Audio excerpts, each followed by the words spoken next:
Microsoft এক্সেলে আপনার বস আপনাকে বলল যে আমি এভাবে ডেটা ফিল্টার করব, যে আতিফ আকাশ তার নাম, এই পাশে যেন সিরিয়াল নাম্বার ঠিক থাকে। দেখেন যখনই আমি ডাটা ফিল্টার করছি, দুইটা ডেটা নিচ্ছে, সিরিয়াল নাম্বার কিন্তু উল্টাপাল্টা হয়ে যাচ্ছে।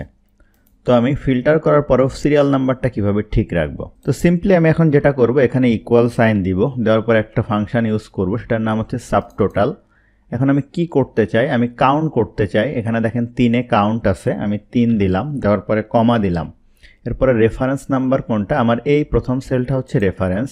এরপরে আমি একটা আবারও ক্লোন দিব, এই যে এই ক্লোন দেওয়ার পরে আবারও এই B2 সেলটা সিলেক্ট করে ব্র্যাকেট ক্লোজ করে দিব। দেওয়ার পরে এখন কি করব, এই প্রথম সেলটা F4 বাটন প্রেস করে লক করে দিব, দেওয়ার পরে ইন্টার দিব। এখন আমি এই পর্যন্ত এটা টেনে দিব। টানার পরে এখন মজার ট্রিক দেখেন, আমি যখনই ডেটাগুলো আমি এখান থেকে ফিল্টার করব, অটোমেটিক দেখেন সিরিয়াল নাম্বার আপডেট হবে। অন্য একটা জিনিস অ্যাড করলাম, দেখেন সিরিয়াল আপডেট হয়ে যাচ্ছে।